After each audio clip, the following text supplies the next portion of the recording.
Muy buenos días. Pues el día de hoy, 18 de marzo, les damos la bienvenida a la séptima sesión del curso Economía Financiera Contemporánea. En esta ocasión va a estar la doctora Claudia Maya con el tema de principales postulados de la financiarización y bueno, ella va a contestar algunas preguntas como ¿qué es la financiarización? Cómo ha impactado en el capitalismo moderno y sus distintas esferas en las que se mueve la financiarización.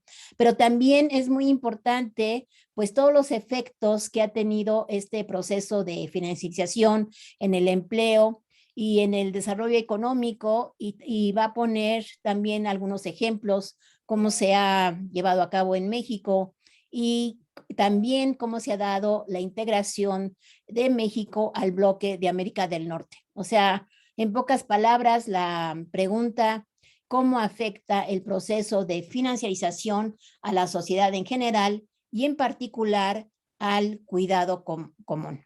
La doctora Claudia Maya es investigadora del Centro de Investigaciones de América del Norte y con ella va a estar moderando la doctora Mónica Meireles, quien ustedes ya la conocen. Ella estuvo en la segunda sesión de este curso hablando sobre el pensamiento económico latinoamericano y Mónica tiene varios libros coordinados junto con la doctora Maya y también es especialista en financiarización, por lo cual qué mejor que Mónica, la doctora Meireles, sea la moderadora en esta sesión. Pues adelante, bienvenidos a todos y todas y todes y paso el micrófono a la doctora Meireles. Muchas gracias a la doctora Girón por recordarnos cómo vamos en nuestro curso de Economía Financiera Contemporánea, ese curso que fue preparado con tanto cariño por ella y por la doctora Marcia Solorza. Entonces, la sesión pasada hemos tenido la discusión sobre los antecedentes de la financiarización y la sesión de hoy Claudia nos va a dar los principales postulados de la financiarización, ¿no? Entonces, como se dice, el mero mole del tema de la financiarización, ¿no? Entonces, ahí, permítanme presentarle a la doctora Maya, es doctora en Economía por la UNAM, maestra en Economía por la Universidad de Missouri, Kansas City, y maestra en Finanzas por la Facultad de Contaduría y Administración de la UNAM. Además, pertenece al Sistema Nacional de Investigadores, es autora del libro Financiarización, Securitización y Crisis, la experiencia estadounidense, publicada en el 2020, y de múltiples artículos y capítulos del libro en México y en el extranjero. Ha participado en distintos coloquios, seminarios nacionales e internacionales. Actualmente se desempeña como investigadora de tiempo completo en el Centro de Investigaciones sobre América del Norte, el CISAM, y es profesora de licenciatura y posgrado de la Facultad de Ciencias Políticas y Sociales de la UNAM. Claudia va a tener hasta 1 hora para su presentación, su clase inicial, y luego vamos a tener una ronda extendida de preguntas y respuestas para que todos nosotros salgamos de aquí con más respuestas sobre lo que es eso de la financiarización. Entonces, Claudia, ya te paso la palabra y te tomo el tiempo. Adelante. Muchas gracias, Mónica.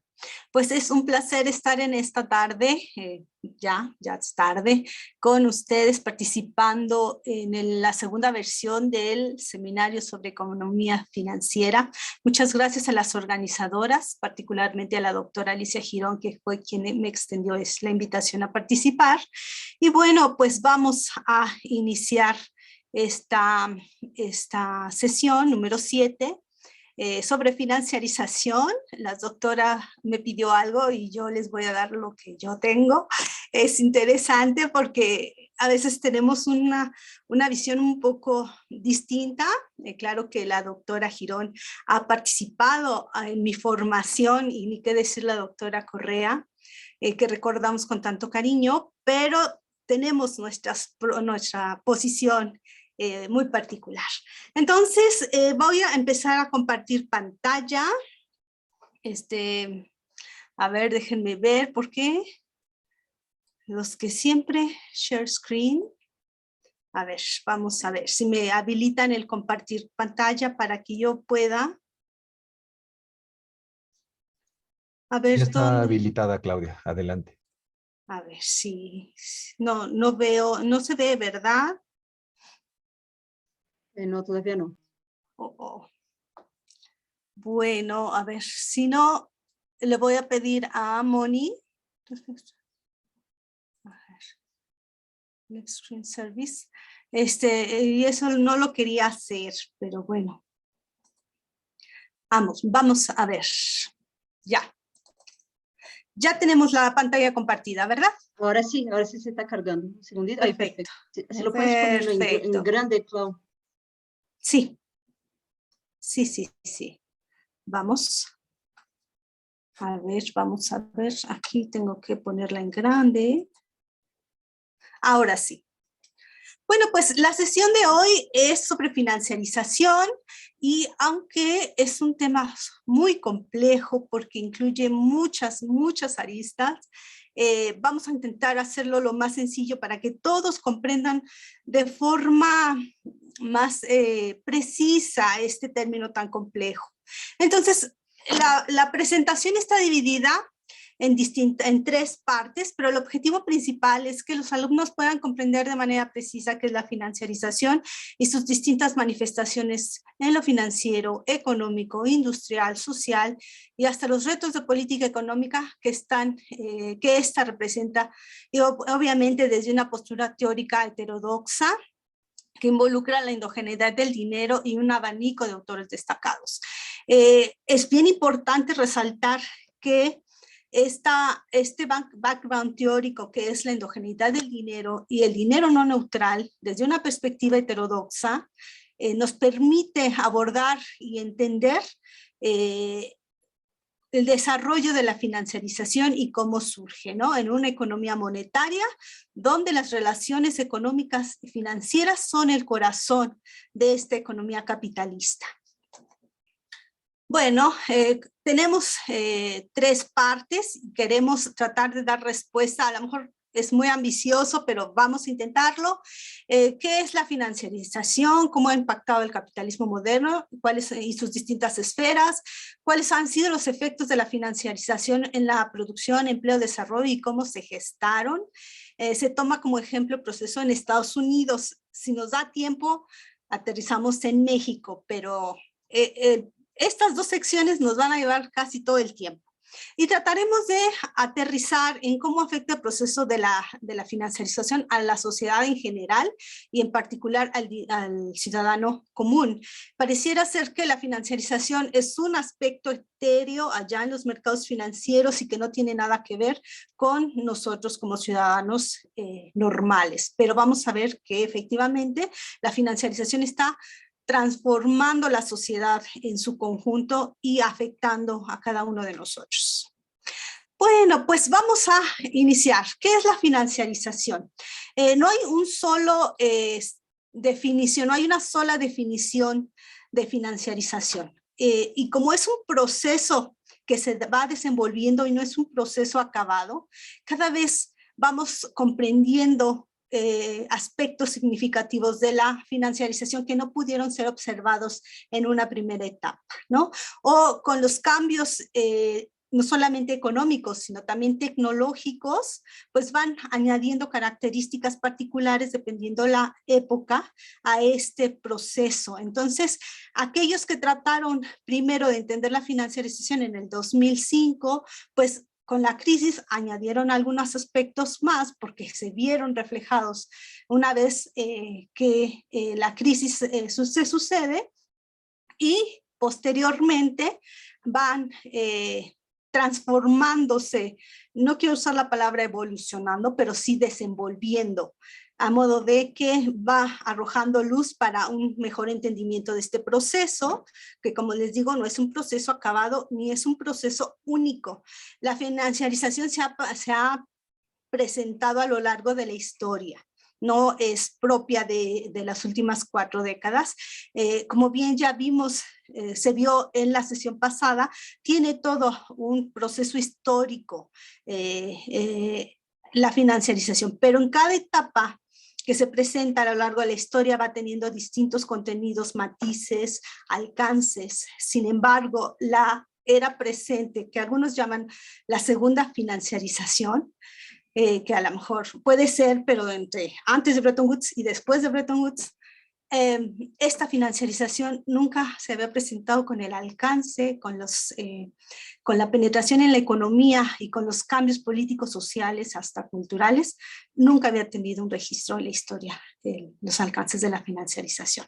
Entonces, dicho lo anterior, entendemos que la financiarización es un término muy complejo que engloba distintas dimensiones y aspectos de la realidad, y que fue ganando presencia a raíz de la crisis 2007-2009, y esto lo digo porque aunque desde otras perspectivas heterodoxas, digamos marxistas, circuitistas, post-keynesianas, los aspectos financieros siempre han estado en el corazón del estudio de los procesos capitalistas, no así para la teoría dominante, no para la teoría ortodoxa. Al comprender los aspectos monetarios como neutrales, no pudieron o no pueden entender la dinámica de las crisis, cómo se gesta, el papel propio del dinero en el corazón del sistema capitalista. Pero fue hasta el rompimiento de la crisis 2007-2008 que empiezan como que a asomarse a esta realidad que se presenta sin lugar a duda en la economía global. Cabe mencionar aquí una cosa muy importante. Ya había algunos teóricos estudiando este proceso de financiarización, pero no se le conocía con ese término, sino como esa relación deuda periferia, que ya se asoman a entender este proceso. Y quiero darle todo el crédito a la doctora Eugenia Correa, porque en su libro del 1998, Crisis y Desregulación Financiera, están realmente ahí los principios muy bien delimitados de lo que ahora conocemos sobre la financiarización, ¿no? Ella ya para entonces había leído a Minsky, pero tenía un gran conocimiento de las relaciones financieras, aún para entonces, y lo que significaba el proceso de desregulación dentro de este sistema capitalista y el papel que los grandes bancos jugaban. Entonces, ya desde el sur global ya se tenía una noción importante de lo que era el proceso de financiarización explicado desde la deuda externa. Entonces, aunque esto los grandes teóricos post-keynesianos no quisieron reconocer, porque me tocó hablar con Randall, con Kregel, con esta Elizabeth, con esta, la de las finanzas, se me va, Kelton, Stephanie Bell, que en ese momento era Stephanie Bell, y después Kelton, porque se casó y ya se cambió el apellido. Bueno, ninguno de ellos consideraban, con todo y el avance que tenían sobre el dinero endógeno y finanzas funcionales, no entendían esta relación de deuda que está en el corazón de la financiarización. Bueno, podemos continuar, ¿no? Entonces existen diferentes enfoques que tratan de definir la financiarización. En particular, la mayoría de los autores post-keynesianos coinciden con la definición de Epstein, que es la creciente importancia de los mercados financieros, motivos financieros, instituciones financieras y élites financieras en el funcionamiento de la economía en general y en las instituciones que la rigen. No obstante, esta definición se queda un tanto reducida. Más adelante, Oragansasi es un autor hindú, pero también creo que sale de la New School, por lo tanto tiene toda esta influencia post-keynesiana. En 2015, ya 10 años después, ya describe la financiarización como una creciente relevancia del poder de los mercados financieros, transacciones, motivaciones, instituciones y élites financieras en el funcionamiento de la economía a partir de los años 80, donde registra el crecimiento desmedido de las operaciones financieras, ¿no? Y la desregulación financiera ya muy visible, particularmente en los mercados financieros estadounidenses. Y este autor resalta el proceso de cambios en la actividad productiva de la actividad productiva hacia la actividad financiera, ¿no? Él reconoce esta dinámica de la financiarización incluye tomar prestado, es decir, el papel de la banca, así como los negocios en activos financieros, bonos, derivados, futuros y otro tipo de activos financieros, y el papel de la bolsa. Y el relativo la importancia creciente que está teniendo las finanzas sobre el crédito. Y esta relación crédito-finanzas, que no es lo mismo finanzas que crédito, ¿no? Cuando hablamos de crédito estamos asociando a la banca, cuando hablamos de finanzas estamos asociando a las bolsas de valores o los mercados financieros y tienen dinámicas distintas y jugaron papeles distintos en el proceso de financiarización.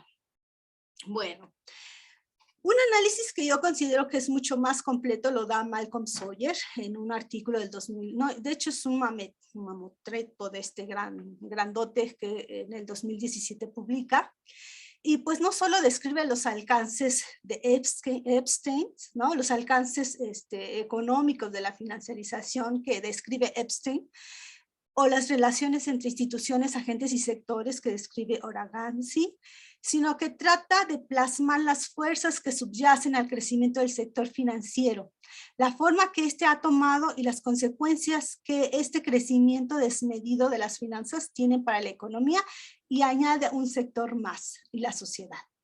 O sea, no solamente son mercados, bancas, instituciones, economía, sector, empresas y bancos, sino que ya añade a un sector muy importante y es la sociedad. Y creo que esta visión de financiarización hasta el momento ha sido una de las más completas sobre entender el proceso de financiarización. Este enfoque de Sawyer involucra la dimensión política, cultural, social e histórica de la financiarización, ¿no? Obviamente, ya pasan casi 10 años después de la crisis financiera. Entonces, vamos teniendo como más entendimiento de estos procesos. En general,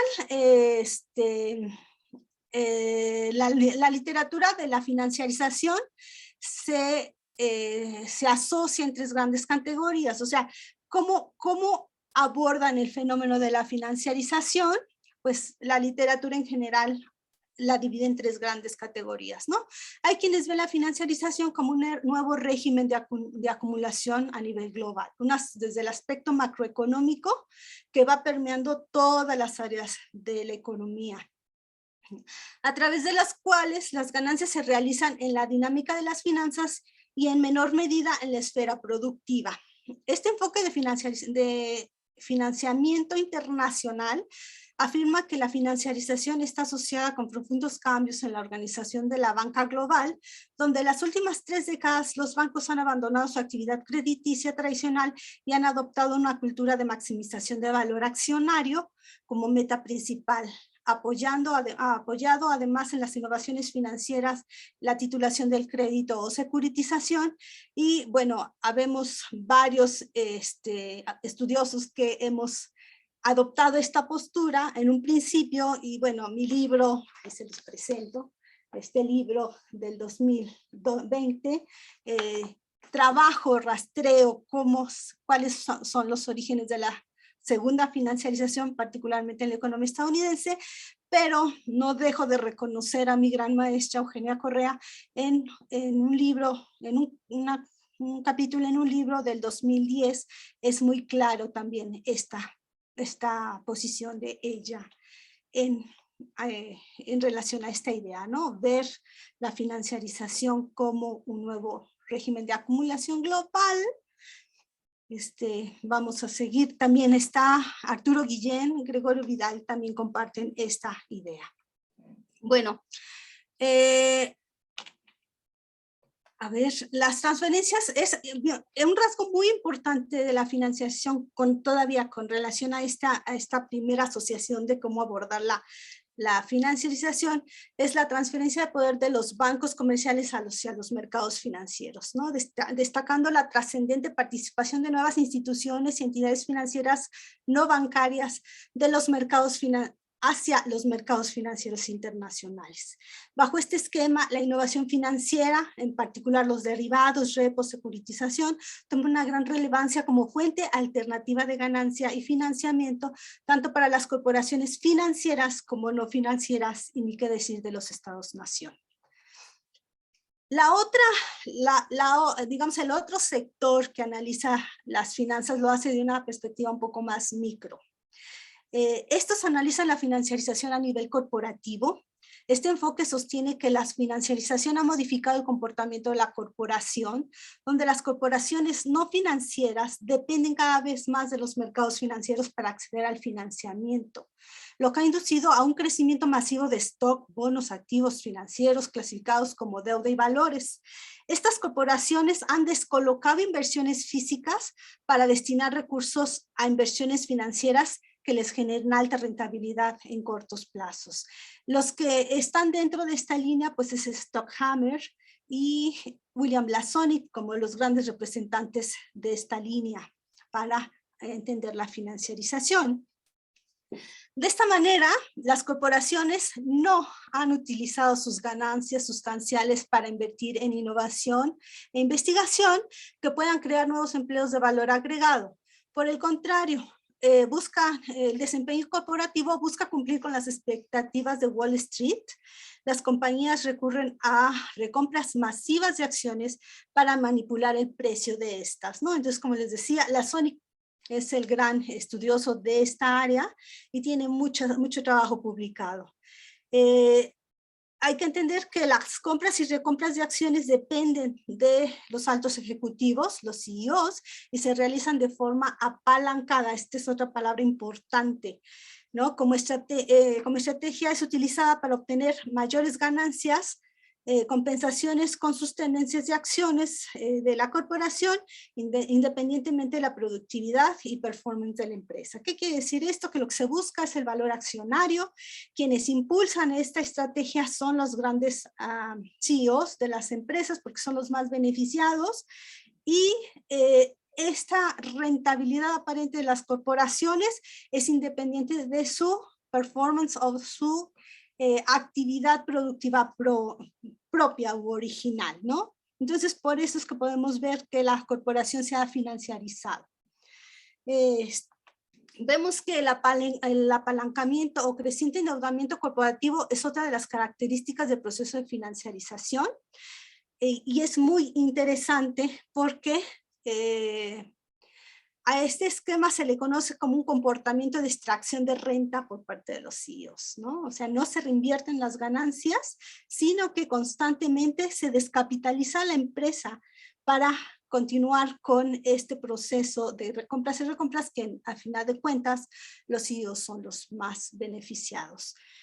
El creciente endeudamiento de la corporación financiera y no financiera contribuye a la inestabilidad financiera de la economía, tal cual describe Minsky, ¿no? Y que paulatinamente se la va colocando dependiendo en qué perfil, cobertura especulativo Ponzi, ¿no? Y eventualmente generará una crisis en la economía por el creciente endeudamiento o apalancamiento de la corporación, dado este esquema de compras y recompras. Bueno, hay una tercera agrupación de investigadores que abordan la financiarización, y yo les puse la financiarización de todo lo demás, ¿no? Ya vimos que hay quienes estudian la financiarización desde el comportamiento de las entidades financieras, quien estudia la financiarización desde el comportamiento de las corporaciones, y bueno, todo lo demás ahí le ponemos todo el trabajo, todos los trabajos que se han hecho en abordar la financiarización, pero desde otras perspectivas, donde este enfoque analiza cómo se integra el resto de los sectores de la economía y la sociedad a las finanzas. Un ejemplo de ello es la inclusión financiera de los pobres en las microfinanzas, que el doctor Roberto Soto ha estudiado bastante, el creciente endeudamiento de los hogares, la manera de financiar los déficits gubernamentales, la colocación de recursos públicos, el diseño de políticas económicas y sociales, la financiarización de la naturaleza. todos estos elementos finalmente están afectando la vida cotidiana de toda la población. Es decir, el proceso de financiarización se ha abarcado y se ha involucrado prácticamente en todos los aspectos de la vida de la sociedad, ¿no? Entonces, la financiarización no es solamente un tema acotado, como decir, no sé, la inflación o la globalización, sino que es un proceso abarcativo que todavía no alcanzamos a conocer todos sus alcances y sus consecuencias. Entonces, teniendo ya más o menos este esquema en mente, podemos hacernos una pregunta, bueno, ¿y cómo llegamos a esto? ¿Cómo es que llegamos a este punto de la financiarización, que la financiarización está rigiendo la sociedad prácticamente en general? Entonces, la reciente fase de financiarización se originó en la economía estadounidense. Y esto es muy arriesgado decirlo, o sea, esto es retador porque los europeos tienen su propia estudio del proceso de financiarización. No obstante, yo desde el doctorado me di a la tarea de rastrear cuáles eran los orígenes de la financiarización moderna. Y coincidimos con la doctora Correa, que fue en Estados Unidos, que fue prácticamente después de la Segunda Guerra Mundial, porque las condiciones en que Estados Unidos quedó, pues lo convierten en la potencia hegemónica, no solamente productiva, política, sino sobre todo financiera. Entonces, la creciente relevancia del sector financiero en los Estados Unidos se da desde finales de la Segunda Guerra Mundial y ha continuado desde entonces, marcando la pauta del proceso de financiarización al resto del mundo, les guste o no. Quien marca la pauta en todos los niveles del proceso de financiarización ha sido Estados Unidos, ¿no? China ha emulado este proceso, pero quien marca la pauta desde la Segunda Guerra Mundial es Estados Unidos. Entonces tenemos que durante el sistema de Bretton Woods, la economía estadounidense creció gracias al crédito basado en las tasas de interés bajas, tipos de cambios fijos y una estricta regulación de las actividades bancarias, ¿no? Debemos recordar que la estabilidad financiera por eso es muy buscada, porque eso promueve el crecimiento económico. Por eso promueve que las corporaciones puedan crecer, que los mercados se puedan desarrollar sin tantas perturbaciones.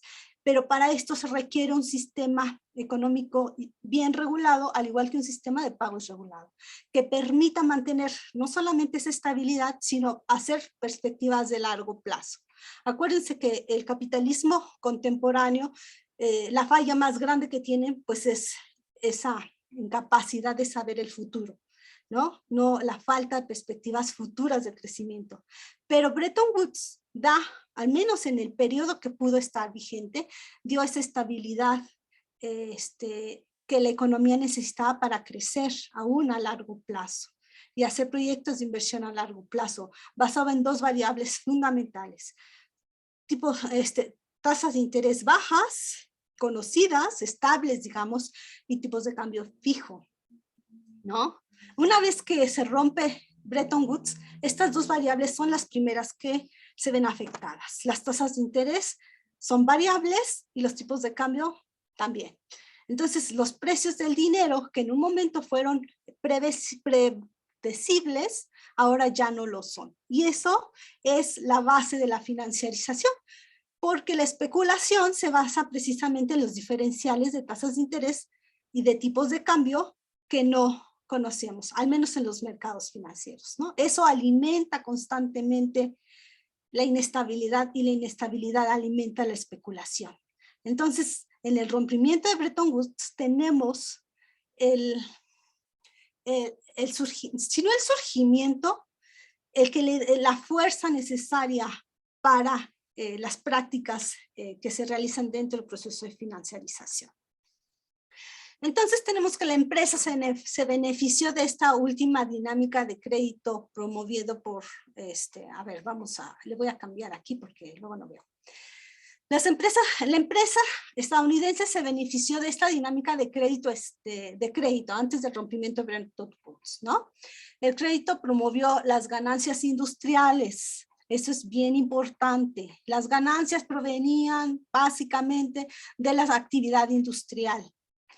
Ya con el rompimiento de Bretton Woods, que marcó el cambio de un sistema de pagos internacional público, porque el financiamiento era a través de las grandes instituciones como Banco Mundial o el Fondo Monetario Internacional, aunque insuficiente, lo pasó a una privada basada en la banca, el crédito, promoviendo un gran volumen de liquidez a escala global. Esta es la otra parte importante, la privatización de un sistema de pagos internacionales donde el protagonista principal es la banca, y la banca estadounidense a través del crédito con estas tasas de interés variables y también con tipos de cambio inestables, ¿no?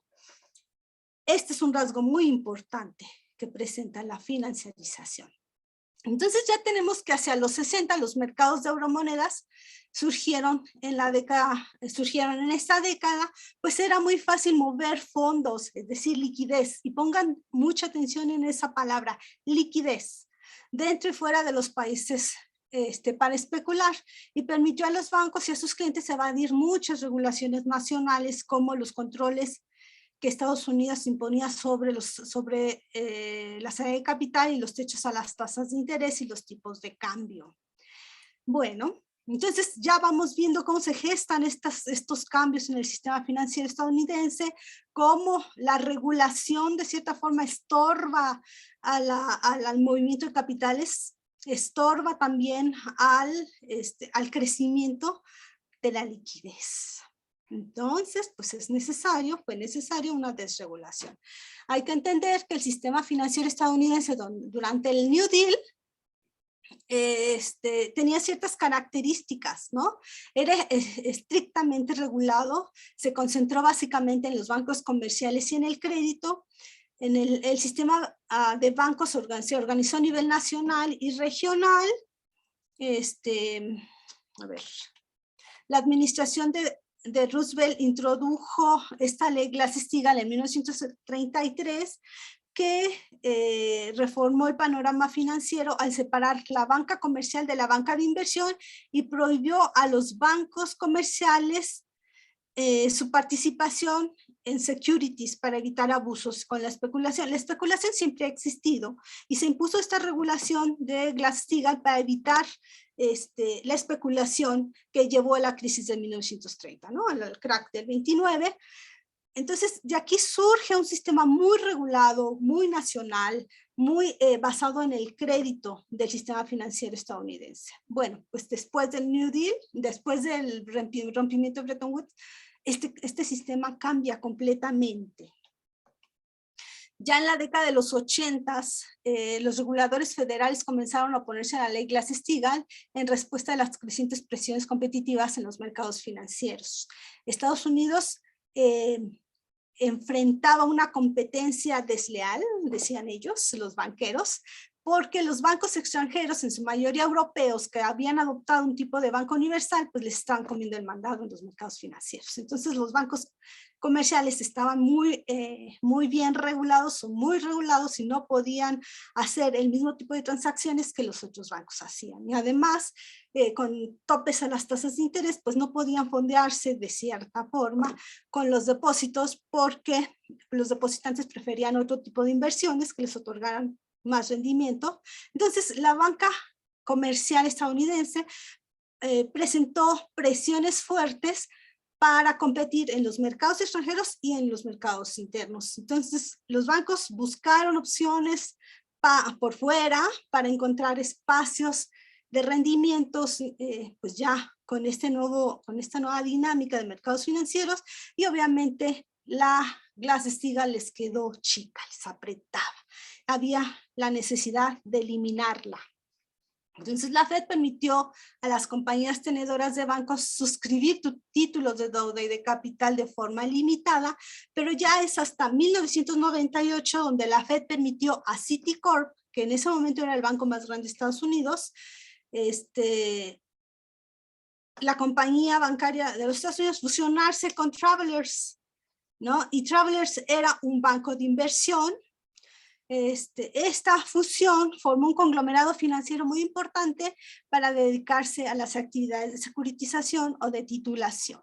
Quiero decirles que poco después de que se fusiona con Travelers, compran Banamex, ¿no? Entonces ahí, esta es la historia. Lo que sucedió en el sistema financiero estadounidense, pues afecta directamente el funcionamiento también del sistema financiero mexicano.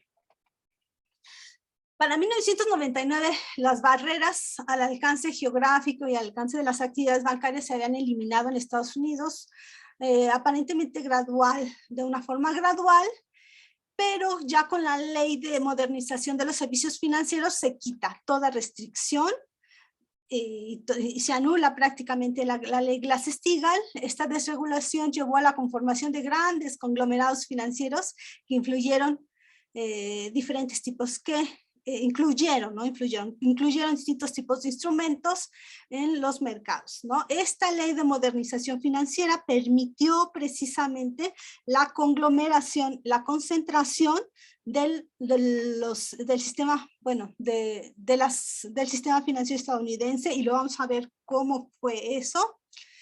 Fue a través de la desregulación y la consolidación que los bancos comerciales y los bancos de inversión alcanzaron posiciones dominantes en los mercados de capitales. Su gran concentración de poder económico se derivó de la capacidad de obtener capital de fuentes externas, así como sus actividades de fusiones y adquisiciones. Entonces, cuando yo encontré este cuadrito, me sorprendió mucho cómo a partir de los años 90, en Estados Unidos había 12.343 bancos aproximadamente, y para el 2016 solamente existían 5.289. Para México no tiene paralelo, nunca hemos tenido más de 20, 25 bancos, pero en Estados Unidos, son más diversificados y que puedes encontrar un banquito en cada esquina, o podías encontrar un banquito, fue un proceso de quiebras, fusiones y adquisiciones muy dramático, ¿no? Y donde la mayoría de las veces los grandes se comían a los chiquitos, y así fue el proceso de concentración y de consolidación del sistema bancario estadounidense. No, aquí en el número de fusiones podemos ver cómo, pues cuántas fusiones por año. En los años de la crisis financiera sube el nivel de fusiones y adquisiciones y también de quiebras. Bueno, entonces esto nos lleva a entender algunas cosas. Que durante la crisis, durante las últimas tres décadas, las políticas gubernamentales de Estados Unidos alentaron la consolidación y conglomeración dentro de la industria de servicios financieros, es decir, más de 5.400 fusiones tuvieron lugar en la industria bancaria estadounidense entre 1990 y 2005, involucrando alrededor de 5 trillones, o sea, 5 billones en español, en activos bancarios. La participación de los activos bancarios de los Estados Unidos en manos de los 10 bancos más grandes pasó del 25% en los 90 al 71% en el 2015. Y esto quiere decir mucho. Entre más grandes, más poderosos. Entre más poderosos pueden regir no solamente su área de influencia, sino pueden influir en todo lo que es a nivel de la orbe, el tipo de política económica a seguir, el tipo de políticas financieras, fiscales y monetarias, ¿no? Entonces, los bancos, los conglomerados financieros, muy de la mano con los bancos centrales, definen el tipo de política económica a seguir de los países grandes y pequeños.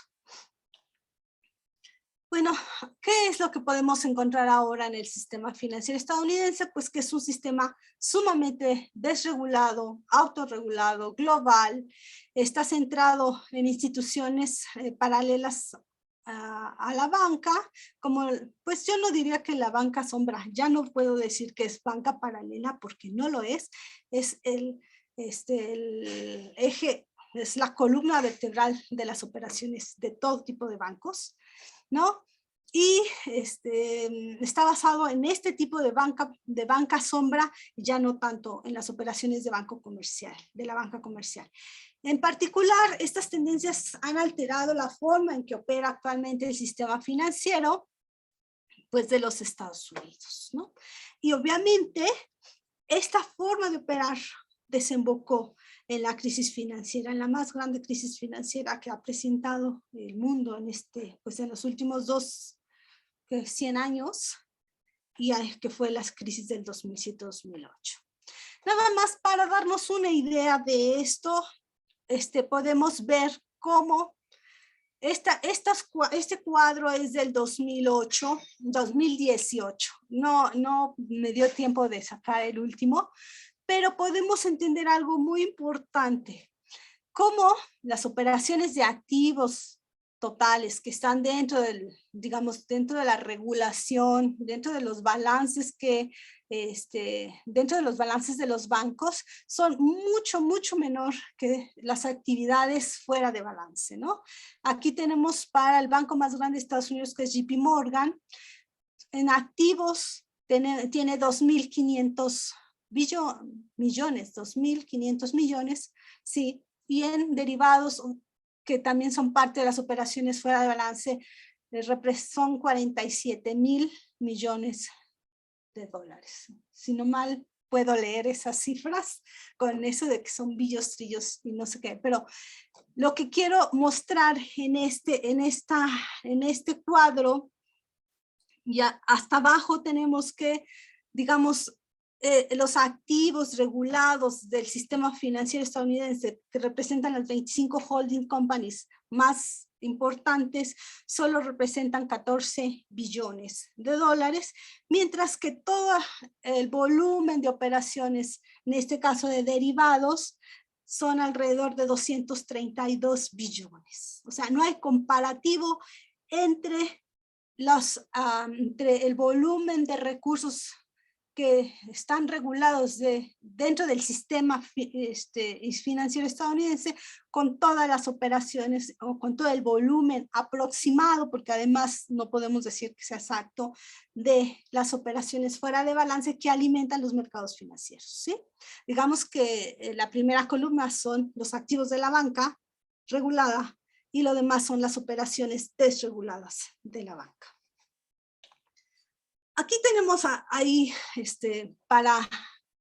para retomar un poco mi discusión con el doctor Roberto Soto, pues sí, efectivamente, vemos cómo el volumen de derivados creció muchísimo antes del 2007 en Estados Unidos, y recordemos que fueron las operaciones de derivados en buena manera los causantes de la crisis, pero miren, después del 2007 cómo crecen aún más, con todo y el freno que intentaron ponerle, con todo y la Dodd-Frank que intentó regular este tipo de operaciones, como las operaciones totales por derivados, que es la línea negra, en Estados Unidos crece muchísimo más que antes de la crisis financiera.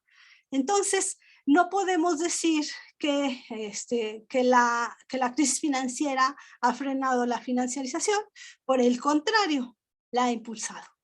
El proceso de financiarización sí ha seguido adelante pese a esta crisis financiera que casi pone al mundo de rodillas. Otro dato importante para los Estados Unidos es de dónde viene el ingreso. Cómo se ha dividido el ingreso, cómo se ha comportado el ingreso en Estados Unidos, ¿no? El ingreso neto total. Entonces tenemos que la línea azul es precisamente el ingreso de rentistas, ¿no? O el ingreso que proviene de este tipo de actividad rentista. El ingreso, la línea roja que ha disminuido son los ingresos por intereses, por tasas de interés. La línea verde son los ingresos netos por dividendos que deberían generar las corporaciones que se dedican a la producción, y que ha estado baja, subió un poquito. Y bueno, los ingresos por rentas, ¿no? Entonces no tiene paralelo, están por arriba, que los ingresos que se provienen de este tipo de actividad rentista, pues son el que más ocupa, o sea, el que más participación tiene en el ingreso nacional de Estados Unidos. Bueno, pues ¿cómo estamos a nivel global? Esto fue la historia de la financiarización, de cómo se transforma el sistema financiero de Estados Unidos, cómo da lugar al proceso de financiarización y cómo lo apoya, ¿no? Esta relación que se retroalimentan mercados, corporaciones, bancos en esta dinámica financiera. Entonces tenemos que en las últimas 4 décadas las finanzas se han transformado en todo el mundo, no ha sido algo particular de Estados Unidos, y vemos estas tendencias fundamentales, ¿no? Un acelerado proceso de desregulación financiera en todas partes del mundo, no solamente en Estados Unidos, sino que la propia dinámica de la financiarización exige que las economías desregulen sus sistemas financieros. Ojo, China no lo ha querido hacer, así que tratan de manipularla. ¿Quieres ser moneda internacional? Tienes que desregular tu sistema financiero. Pero China es muy abusada, entonces sabe que si desregula el sistema financiero, fácilmente le pueden crear una crisis financiera y deflacionar su economía, como sucedió con Japón. Entonces ha tenido esa resistencia. Pero de ahí en fuera, Europa, ni qué decir América Latina, ni qué decir México, ni qué decir la sección de América del Norte, pues ha presentado un proceso de desregulación financiera muy acelerada. Vemos que la globalización tiene una estrecha relación entre la globalización, ha impulsado esa estrecha relación entre comercio, entre lo financiero, entre las instituciones financieras, no solamente de un mismo país, región, sino a nivel global. Y eso fue muy evidente en la manera en cómo se trasladó la crisis financiera de ser propiamente estadounidense, cómo se traslada a Europa y al resto del mundo, pues por esta estrecha interrelación de las entidades económicas, particularmente las financieras. También vemos algo muy importante, esa acelerada innovación tecnológica y financiera que han permitido esta estrecha interrelación, ¿no? En tiempo, en espacio, en la forma de operar, en la forma en cómo las operaciones financieras se realizan. Entonces, todo esto ha generado un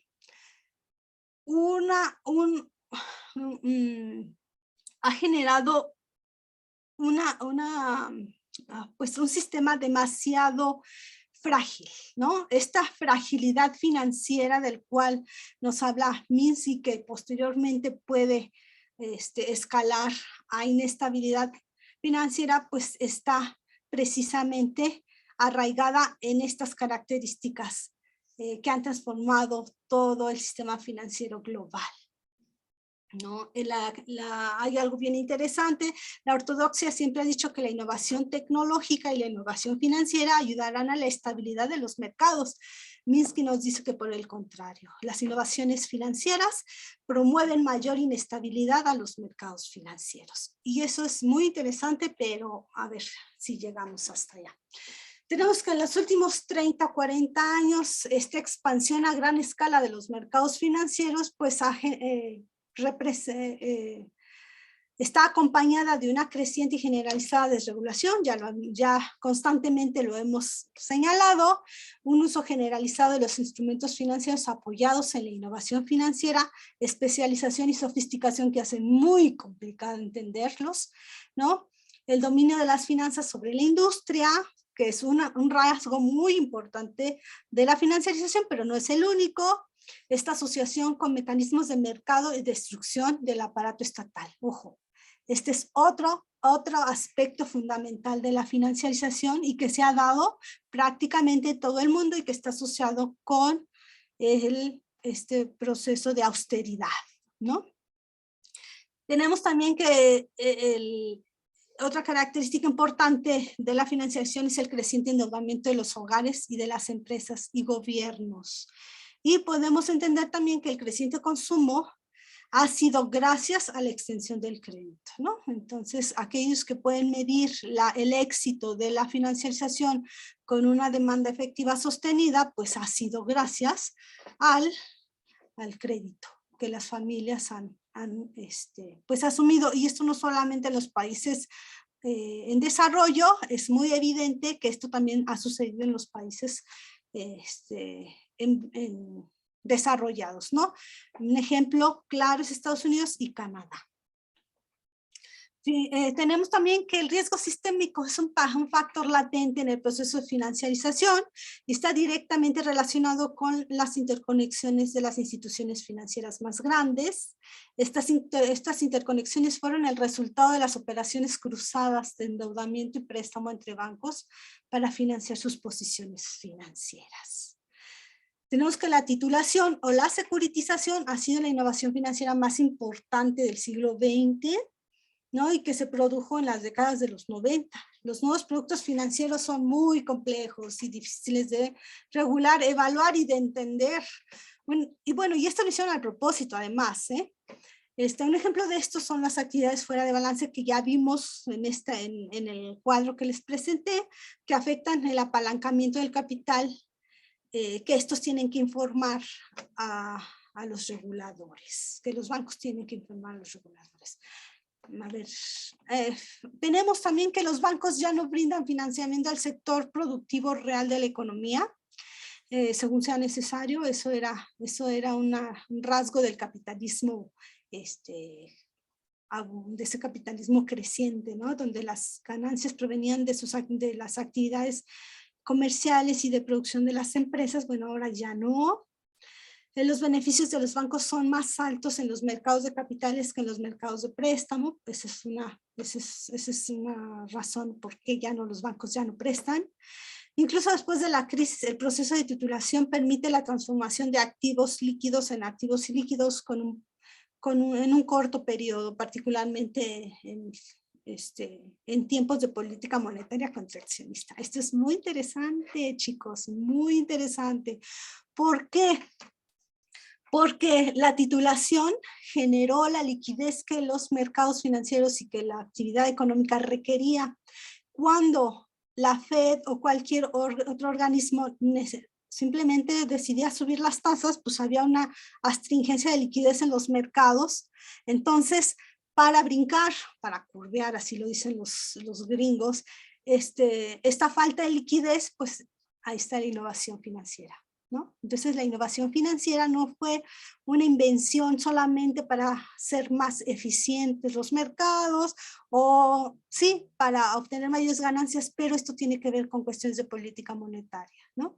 Entonces la innovación financiera básicamente funciona como formas de proveer liquidez a los mercados cuando la autoridad central no lo quiere hacer.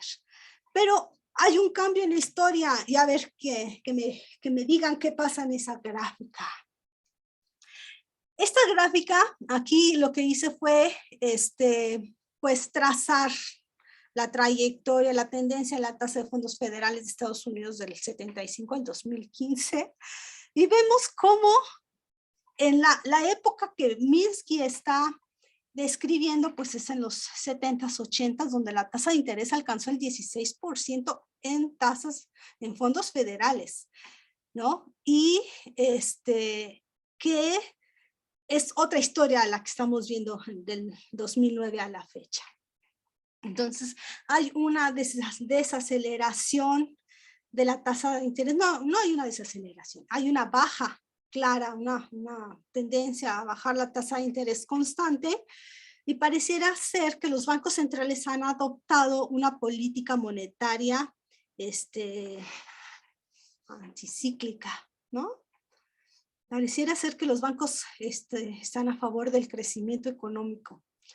Pero ¿qué ha pasado realmente en los mercados financieros? ¿Qué ha pasado con ese cambio de política monetaria que los bancos centrales han adoptado después de la crisis del 2007-2008? Pues sí, vemos que el principal inyector de liquidez, pues ahora son los bancos centrales a los mercados financieros. O sea, dentro del estudio de la financiarización vemos quiénes han sido los principales dotadores de liquidez para los mercados a modo que estos sigan funcionando. Y la crisis financiera cambió los actores. Habían sido en un primer momento los bancos, ¿no? O las corporaciones que se apalancaban, o los mercados, las instituciones financieras también apalancadas, pero ahora quien directamente está otorgando esa liquidez que requieren los mercados financieros, y que por eso pone a temblar a todos los inversionistas saber que la Fed va a subir las tasas de interés, aunque sean 1.25%, y que va a tener el volumen de compras adquiridas, porque eso implica que se restringe la liquidez a la cual estos grandes conglomerados perdón, tienen acceso. Entonces aquí hay la crisis financiera sí marcó algo muy importante en el desempeño de la política monetaria, haciendo a los bancos centrales los principales generadores de la liquidez que los mercados necesitan. Y vamos a tratar de aclarar esa idea un poquito más adelante, ¿no? Solo quería ver esa gráfica, y que a la par de la descendencia de las tasas de interés, vemos un creciente endeudamiento en los mercados emergentes, ¿no? Entonces va aparejada. El cambio de política monetaria, particularmente la Fed, ha promovido un mayor endeudamiento no solamente de las empresas, de los hogares, de las corporaciones financieras y no financieras, pero también de los países.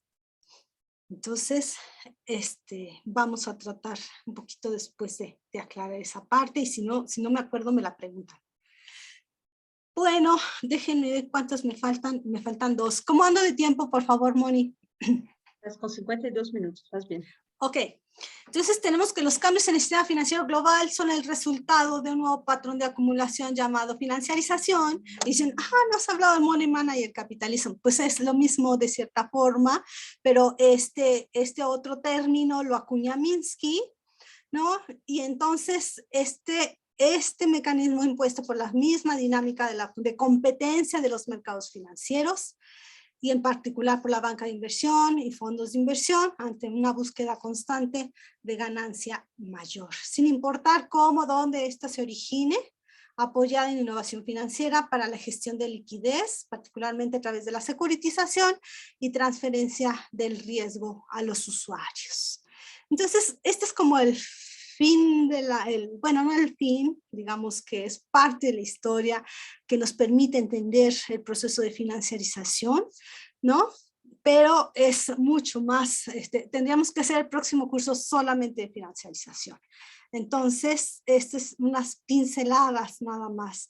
Y quiero decirles que la crisis financiera de 2007-2008, lejos de detener o limitar el proceso de financiarización, lo ha acelerado a través de una mayor concentración, centralización de los agentes y actividades financieras y el uso de estas, como ya lo vimos en la gráfica de los derivados. Se puede afirmar que el proceso de financiarización se ha extendido prácticamente a todas las actividades económicas en el sistema capitalista, y que se vincula a los mercados financieros a través de generar una renta o ganancia para estos, ¿no? Y bueno, quienes desde una perspectiva más sociológica que han estudiado este proceso, pues es Cari Polanyi, el propio Polanyi, la doctora Eugenia Correa. Y bueno, esta es parte de la historia, digamos que hasta ahorita llevamos 2 puntos de la presentación con la que me comprometí. Ahora, la siguiente parte va a ser más explicada, y tengo poquitos minutos, es de qué manera el proceso de financiarización afecta a todos, ¿no? Y yo lo puedo rastrear desde la conformación de políticas económicas, el diseño de políticas económicas que desde los últimos 30 a 35 años han estado enfocados a mantener la estabilidad financiera y controlando variables fundamentales para el crecimiento, no digo para el desarrollo, pero digo para el crecimiento económico, como es el tipo de cambio y la tasa de interés. Entonces, esta dinámica de la financiarización obliga a los países a incorporarse al sistema, al sistema económico mundial, digamos, no solamente a través del comercio, sino a través de cómo fondear sus actividades propias, ¿no? Entonces, para poder acceder a recursos o al financiamiento en los mercados, pues han tenido que implementar políticas económicas restrictivas. ¿Qué quiero decir con esto? Que para acceder o integrarse a la economía mundial, en el caso de México, a la economía estadounidense, particularmente porque es más del 80% de nuestro comercio y de nuestra actividad de inversión extranjera está vinculada prácticamente con Estados Unidos. ¿Cómo puedo dejar de compartir esta para poner la siguiente? No sé. ¿Cuál? Esta Ya. Ahora cargar la presentación nueva. Ok, perfecto. Entonces, esta no la había puesto porque no sabía si me iba a dar tiempo, pero parece que tengo unos minutitos y vamos a ver. A ver, vamos a dar compartir aquí, ¿verdad? Hold on. Security. Share screen. Esta es la segunda parte. Entonces, el decidir, bueno, aquí les decía, ¿no? Claudia, México. ¿puedes poner en grande, por favor, la presentación? Sí. Bueno, les decía que Estados Unidos es nuestro principal socio comercial, perdón. Y aquí en nuestras exportaciones e importaciones, pues obviamente en su mayoría se van a Estados Unidos o provienen de Estados Unidos. Aquí está la balanza comercial con China, con Canadá, y la balanza comercial con Estados Unidos, pues ni Canadá casi ni pinta. Sí tenemos un déficit con China.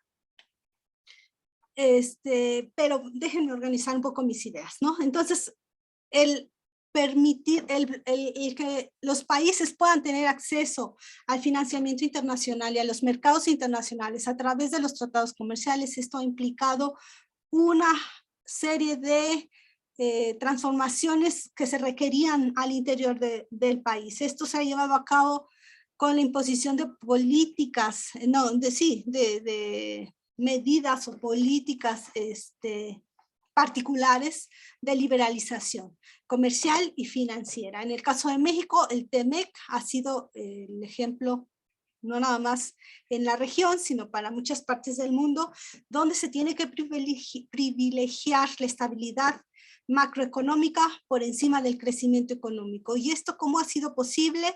Gracias a la implementación de una política monetaria restrictiva, es decir, un gasto fiscal, una política fiscal con menores déficits y una política monetaria restrictiva, es decir, que mantenga tipos de cambios estables o que proporcione tipos de cambios estables y tasas de interés que beneficien o que sean atractivas para la atracción de financiamiento externo.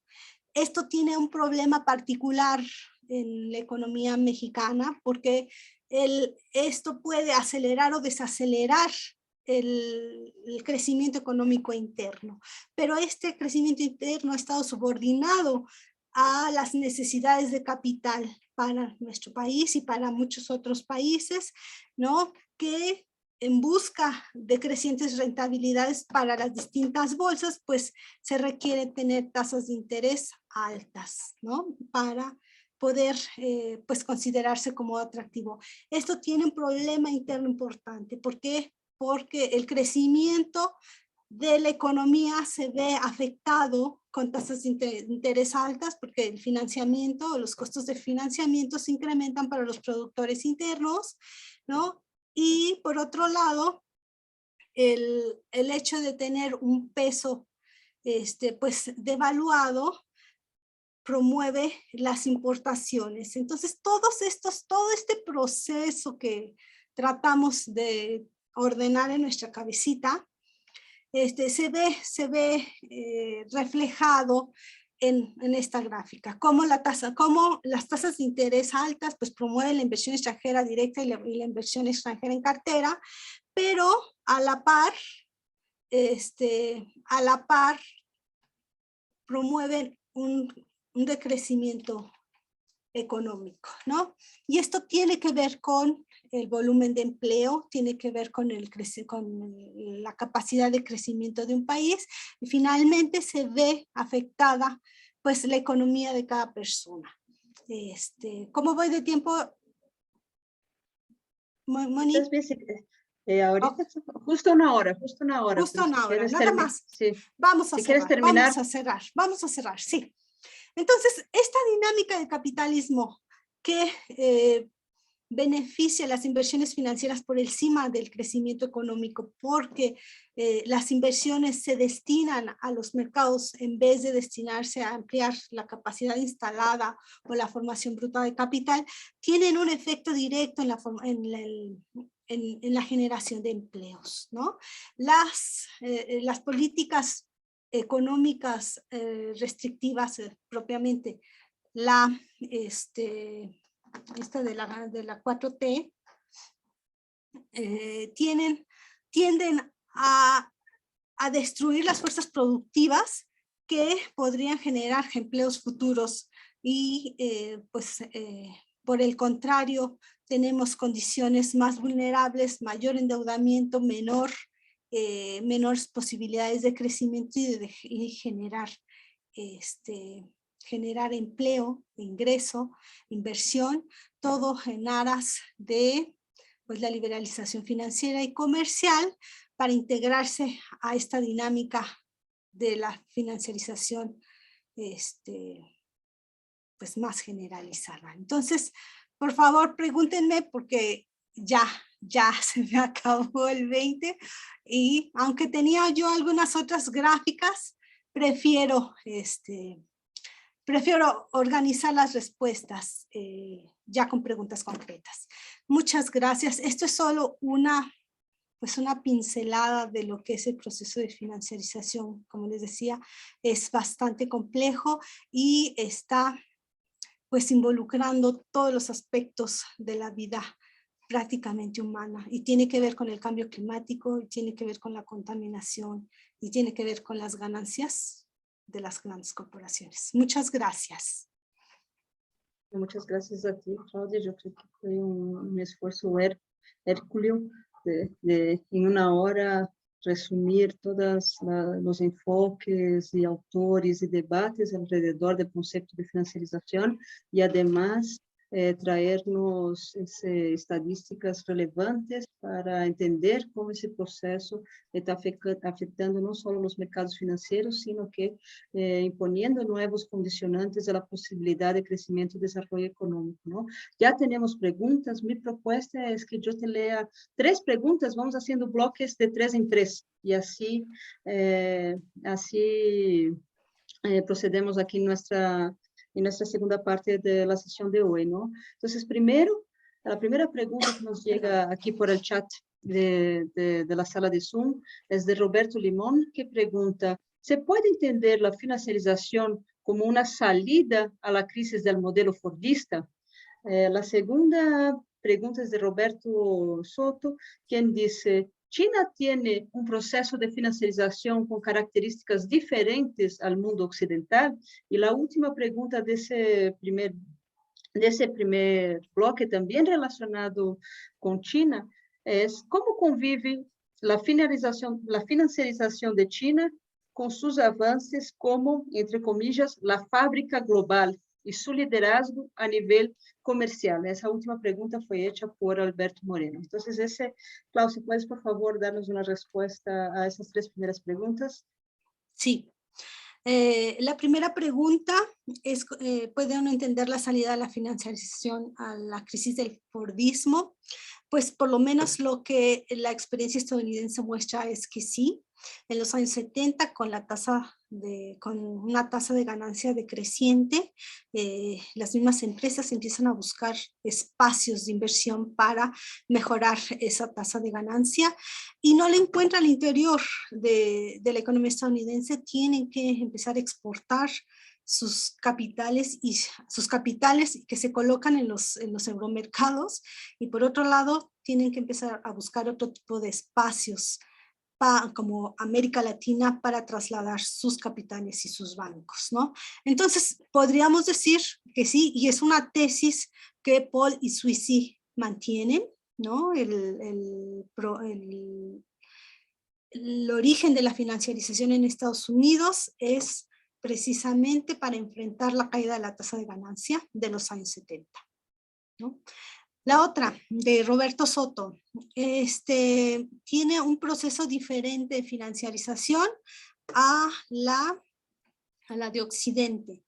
El cambio, o sea, donde yo podría ver más activo en China es al gobierno invirtiendo. Acordémonos que los grandes 4 bancos, los más grandes bancos, los mayores 4 bancos a nivel mundial son chinos, pero son estatales. Entonces, el tipo de financiarización ha sido lo mismo, ha emulado perfectamente la banca sombra a la banca sombra estadounidense, solo que aquí un actor muy particular ha sido el Estado, ¿no? En el manejo de la liquidez, en la forma de cómo financia, por decir, estos grandes, estos edificios enormes que se han construido con inversión privada y con inversión pública, básicamente pública, pero que la idea es traer rentabilidad, no de ocupar y vender estos, sino por mantenerlos como activos financieros, estos edificios, estas casas. Tiene la misma dinámica que en cualquier otra parte del mundo, solo que son los bancos públicos los que también están generando esa liquidez a través de la moneda, China al interior, pero también endeudándose en dólares. Entonces, es un tipo de financiarización emulada de Estados Unidos, pero con esa connotación distinta, ¿no? Capital gubernamental, o sea, del Estado, incrementando la liquidez.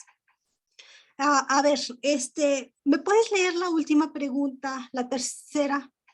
¿Cómo? Sí, era sobre cómo es el rol de China en la financiarización, pero también cómo afecta su proceso de ser la fábrica global, ¿no? La producción industrial del mundo ahí contestada y su presencia en el mercado, en el comercio mundial más bien. Una reflexión sobre eso. Ay, y si le dejo esa pregunta a la doctora Girón, que es la que más sabe sobre China. Yo me he enfocado a estudiar el caso estadounidense y algunas cosas que pudiera yo vincularlas con China, pero cómo China va sustituyendo el ser la fábrica del mundo, o sea, de haber invertido en tabiques y morteros y para producir y a la vez tener un proceso de financiarización tan fuerte? Es una buena pregunta, ¿no? Entonces no sé si la doctora Girón tenga alguna opinión. Al ratito. Ok, entonces esa le ponemos un asterisco. Perfecto, quedamos en nuestra lista de pendientes. Vamos con el segundo bloque de preguntas, Claudia. Entonces, Enrique Castro nos pregunta, bajo el contexto de la pandemia y post-pandemia por el COVID-19, ¿cómo el COVID-19 contribuyó a reconfigurar a los procesos de financiarización? Otra pregunta de Roberto Limón es, ¿cuál ha sido el impacto de la financiarización en la reproducción y explotación del suelo, específicamente en el caso de la vivienda, ¿no? Entonces, ¿cuál es la conexión ahí de financiarización y gentrificación, vivienda y los procesos alrededor de la vivienda que estamos viviendo hoy? Yo creo que con esas dos y después hacemos una otra ronda. Por favor, Claudia. Sí, tenemos que entender algo, que durante la pandemia vivimos una paralización completa de la economía a nivel global, o sea, algo inédito, ¿no? Prácticamente todas las economías entraron en parálisis productiva. Creo que Asia logró evitar la recesión, pudo crecer un poquito, pero de ahí en fuera todo el mundo occidental paró la economía. Entonces, tenemos algo que podemos decir fue una crisis que evitó la producción, ¿no? Porque en ese momento nadie estaba consumiendo. No era, o sea, nadie estaba consumiendo, nadie estaba saliendo, nadie estaba trabajando. Entonces es una crisis muy particular, ¿no? No es una crisis de sobreproducción, no es una crisis de falta de demanda, a lo mejor fue una crisis de ambos, ¿no? Una crisis donde no se producía, pero una crisis también que no generaba empleo ni solicitaba empleo. Entonces ahí hay que entender que las empresas tenían que buscar otra dinámica para ganar. Y esos espacios los dan los mercados financieros. Los mercados financieros no se detuvieron durante la pandemia. Fue el único sector de la economía que además siguió siendo muy rentable.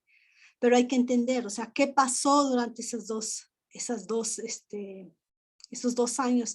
¿Quién proveyó de liquidez a los mercados para que siguieran trabajando, siguieran teniendo esa dinámica mientras el mundo estaba parado? Fue la Fed, ¿no? Entonces, ¿en qué cambió o en qué, cómo aceleró este proceso la pandemia? O bueno, algo muy evidente fue que ante una economía detenida, quien mantuvo a flote los mercados fue dinero público, ¿no? Y por eso no hubo ningún problema en seguir inyectando, incrementando los balances de la Fed, tanto para los planes, los programas de apoyo, porque si no la gente se moría. O sea, imagínense si dejaban en default a los que debían la renta, a los que debían al banco, pues aunque sea tenían que darles un chequecito para que siguiera esa dinámica, ¿no? Pero por otro lado, los mercados financieros siguieron creciendo, y eso fue gracias al dinero público que inyectó la Fed. No sé si contesté la pregunta. ¿Y cuál es la dinámica? Bueno, aquí vamos a tomar el comercial de Moni, que había posteado sobre una película importante en la Cineteca, que tengo esa tarea de irla a ver, a lo mejor este fin de semana, pero la idea fundamental que la financiarización se basa en este proceso de securitización, al menos dentro de los mercados financieros, y es extraer o garantizar una renta futura traída a presente de un bien, ¿no? Es decir, ¿cómo hacer de un bien un activo financiero que me va a generar una renta futura? No por su servicio, no por su producción, operatividad, sino simplemente el bien que va a ser financiarizado. Y ese es el caso de la tierra, de la vivienda o de cualquier otro tipo de activo, de bien, llámese agua, llámese a lo mejor el aire después, ¿no? Pero en este caso no importa qué tan, que la vivienda esté ocupada, sino que se convierte en un activo financiero para las inmobiliarias que de una u otra forma le generarán un ingreso futuro, ¿no?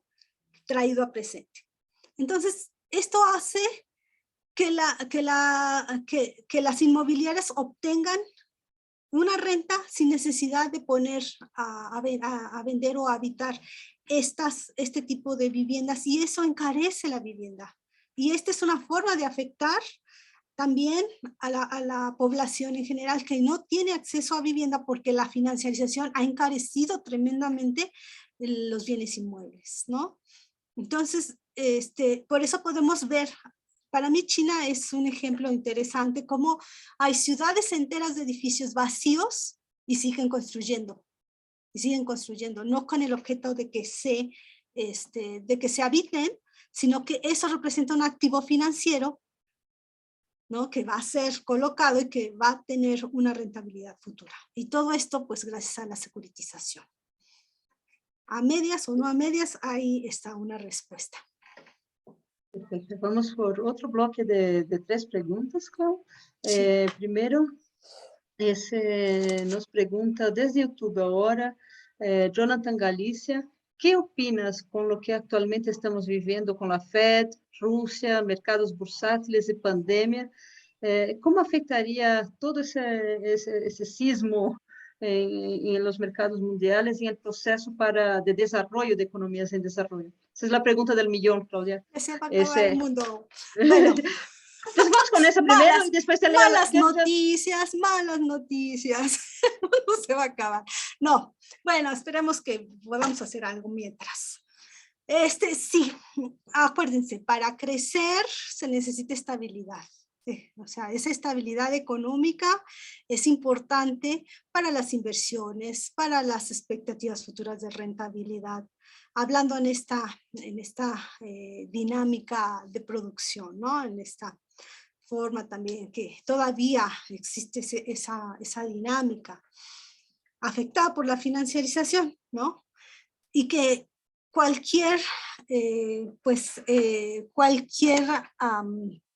proceso que interrumpa esa estabilidad y esa capacidad de expandir el capitalismo o de la reproducción capitalista, pues va a frenar el crecimiento, ¿no? O sea, por eso se dan las crisis financieras y las crisis económicas. Cuando hay una irrupción en la generación de ganancia, ¿no? Se presentan las crisis, ya sea en el sistema financiero o dentro del sector de la producción, el sector productivo. Entonces, ante una subida de las tasas de interés, pues esto pone a temblar a los mercados, porque esto implica un incremento del costo de financiamiento, esto implica también un incremento en el volumen de la deuda y en el costo de la deuda, ¿no? Rusia está desestabilizando prácticamente toda la economía europea y está cortando las expectativas de inversiones reales y no reales, reales y financieras, porque todos son reales, y obviamente los mercados se ponen a temblar ante la total incertidumbre, ¿no? Las bolsas en los mercados desde el inicio de la guerra de Ucrania han tenido altas y bajas, los índices, algunos han tenido unas caídas importantes, ni qué decir también las criptomonedas han tenido también caídas importantes, y esto promueve aún más la inestabilidad, y la inestabilidad genera, en el corto plazo puede generar un paro de la liquidez, o sea, un paro en el financiamiento, en la disposición de los banqueros y de los mercados de seguir prestando, ¿no? Y por otro lado, el encarecimiento el encarecimiento de la liquidez por parte de la Fed, pues sí ponen un panorama muy complicado, y ni qué decir para los países emergentes que están endeudados en moneda extranjera, ¿no? Entonces, puede tirar las monedas de los países emergentes, pero estamos viendo que el dólar también se está debilitando, por un lado. Por otro lado, la devaluación de las monedas de los países emergentes también están siendo muy afectadas, y pues tendremos que ver qué pasa en los próximos meses, cómo evoluciona el conflicto, y a ver si no escala. Entonces hay las sanciones, la caída de default, esto es bien importante, o sea, Rusia está por caer en default, es decir, suspensión de pagos, y lo que implicaría para el sistema financiero internacional, que un país caiga en default, ¿no? Entonces es muy complicado, verdaderamente muy complicado y preocupante, pero ahí están los focos, ahí están las devaluaciones, devaluación del dólar, default de un país, mayor inestabilidad en los mercados, y bueno, y además una estanflación en la mayoría de las economías, una creciente inflación también, que es interesante, ¿no? Que no es es una inflación por el encarecimiento en parte de las energías, pero también una inflación por el encarecimiento, o sea, ahora sí lo veo más por parte de la oferta. Entonces, no sé, o sea, ahí está el panorama, ahí está, no se ha terminado no es un proceso acabado, está ongoing, pero que es lo peor, ¿no? Y que pareciera que no hay una economía sana que pueda detener esto, porque si a China se le dispara lo de Evergrande, o sea, sigue con problemas esta gran corporación de poder caer en default, y que está muy interconectada en los mercados y con otras instituciones, pues también puede ser un problema fuerte para China, ¿no? Entonces sí hay está preocupante la situación actual. Excelente, Claudia. Voy a leer 3 preguntas más y ahí te pido también que si las puedes, si hay forma de agruparlas mejor, si no, una a una, ¿no? Entonces aquí Julio Román pregunta si hay alguna relación entre la financiarización y la equivalencia ricardiana. Está hablando ahí un poco sobre cuál es si el gasto público puede o no puede hacer algo por la reactivación económica en un marco de financiarización, o si no hay ninguna relación. Santiago García pregunta, ¿qué perspectivas se abren para las economías en el mundo ante la alza de la tasa de interés por parte de la Fed? ¿No? Entonces, esa también era mi pregunta que yo tengo aquí en el tintero, va en ese sentido, ¿no? Pandemia, aumento do endeudamento, seja de hogares, de empresas não financeiras. O que passa com essa deuda generalizada ante uma escalada da taxa de interesse da Fed? Edson Gutiérrez nos pergunta como ayudan as normas internacionais de contabilidade, NIF, para que podamos seguir las informaciones sobre lo que son las operaciones fuera de balance, ¿no? Si ayuda o no ayuda, ¿dónde encontramos alguna información sobre qué tamaño son esas operaciones fuera de balance? Y finalmente, voy a dejar las 2 últimas preguntas para un nuevo bloque que están muy relacionadas con finanzas y medio ambiente, ¿no? Entonces, Okay. Claudia, por favor. Bueno, ¿puede o no la política económica ayudar a una recuperación? Si así lo entiendo, y si la política fiscal y monetaria ayudan en tiempos de financiarización. Eso es bien interesante porque mientras exista la desregulación a nivel global, mientras se permita operar a los mercados financieros como se está haciendo hasta hoy, mientras no se obligue a los bancos a hacer o a realizar créditos para inversiones productivas que generen empleo, pues no hay política monetaria que pueda ayudar y contener este proceso de financiarización. Entonces, 1, regular nuevamente el sistema financiero nacional e internacional es indispensable para que la política económica pueda ser eficaz, para que pueda tener esos objetivos de estabilidad, si no de estabilidad, de promover el crecimiento y promover el empleo, ¿no? Y bueno, de cierta forma, atenuar las cosas. No puedo decir estabilización porque la entiendo en este sentido de que tienes que estabilizar a costa de mantener, de contraer el crecimiento económico y el empleo. No estoy hablando de ese tipo de estabilización, pero sí en el largo plazo tener proyectos de inversión productiva que absorban y jalen al resto de la economía, absorban la mano de obra que exista. Entonces, pero para esto se requiere la regulación. ¿Sí? Si recordamos que durante el periodo de Bretton Woods la economía estadounidense creció y se transformó en lo que fue porque era un sistema financiero y económico muy bien regulado, con una participación gubernamental fuerte. Teníamos al Big Bank y al Big Government activamente activamente trabajando en la economía, ¿no? Con metas muy importantes, que era crecimiento económico con creación de empleo. Pero para esto se requiere la regulación. Los mercados financieros estaban domados, digamos, estaban amarraditos y tenían una función particular que era pues promover el financiamiento a la par que la banca. El crédito estaba por encima de los mercados financieros porque estos estaban regulados.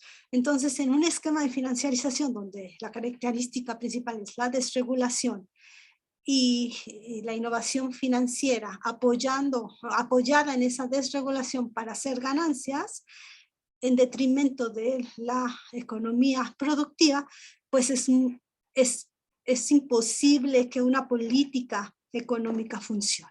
Y esto ya se venía viendo desde los 80s, ¿no? Que no hay una política económica que sea lo suficientemente efectiva en estas condiciones. Entonces, cuando la Reserva Federal desregula, decide bajar las tasas de interés en estas condiciones, pues lo único que está haciendo es inflando los mercados financieros, ¿no? Porque no está obligando a ninguno de los beneficiarios de esta política de QE a otorgar crédito, sino que los deja su libre albedrío de invertir esa liquidez donde quiera que les funcione y les otorgue mayores rentabilidades. Entonces, esa ya contestamos la primera. Y bueno, obviamente, ¿qué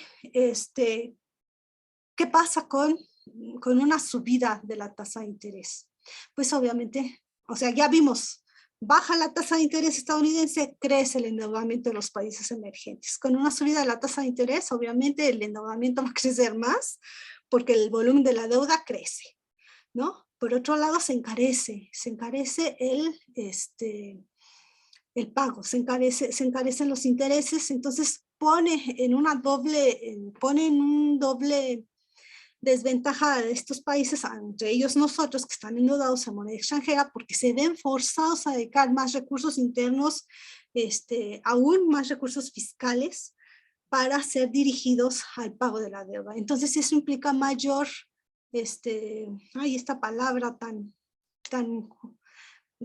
de la 4T, esta palabra de austeridad, pone a los países a implementar políticas de más austeridad, ¿no? Para destinar recursos al pago de la deuda. Entonces, eso por un lado. Por otro lado, el hecho de que la Reserva Federal decida de subir las tasas de interés, pues todos los capitales que andan por ahí pululando van a buscar refugios que sean a lo mejor no tan rentables, pero más estables que cualquiera de los países emergentes con monedas que pueden tender a la devaluación. Entonces, no solamente les devalúa, no solamente les incrementa el volumen de la deuda, también les pegan sus monedas y se presentan devaluaciones constantes. Entonces, esto afecta el crecimiento, o sea, desorganiza toda la estructura productiva de precios a los países que han sido economías que han tenido que abrirse y que dependen no solamente de los flujos extranjeros, sino también dependen de sus exportaciones y de sus importaciones, pues hay una verdadera desarticulación de la economía y ni qué decir, procesos inflacionarios crecientes y mayores volúmenes de desempleo. Entonces, esto es lo que pasa. Esto es lo que seguramente sucederá si la Reserva Federal sigue incrementando sus tasas de interés, ¿no? Finalmente, a ver, normas de operación, normas de contabilidad. Hay que entender algo muy importante, ¿no? Los CEOs de estos grandes corporativos son jueces y parte del proceso de financiarización. Ellos, de cierta forma, tienen esa capacidad de influir en las normas de contabilidad internacional, ¿no? Y están, pues, de cierta forma, muy vinculados al Banco de Pagos Internacionales, a otro tipo de organismos, al Banco de Estabilidad Financiera. Están muy vinculados en la manera en cómo hacer las normas para contabilizar las operaciones fuera de balance, y nadie quiere. No solamente son actividades financieras sumamente complejas y opacas, sino que a la vez no hay una norma generalizada, estandarizada, que se les aplique, porque no hay un organismo supranacional que obligue a los bancos a comportarse de tal forma. O sea, es parte de la desregulación, ¿no? Las calificadoras están asociadas con estos grandes corporativos financieros, o sea, son subordinadas a ellos. Entonces, verdaderamente no hay una norma clara que pueda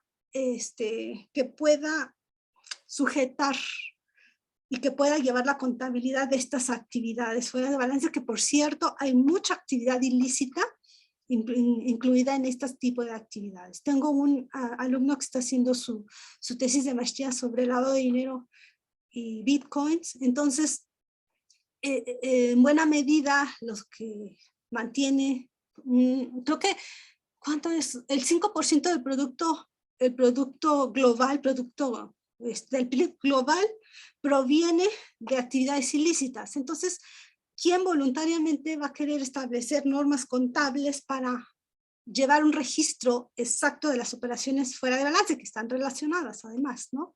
Entonces, la innovación financiera también ha tenido ese fin, hacer cada vez más opaco y más difícil el tipo de operación que se lleva a cabo en estos mercados, en esta dinámica. Entonces, yo reconocí un poquito el Banco de Pagos Internacionales, de repente por ahí sacaba un informe, la ONU también tiene por ahí algún informe de las actividades, pero no hay una norma internacional, no hay que lleve.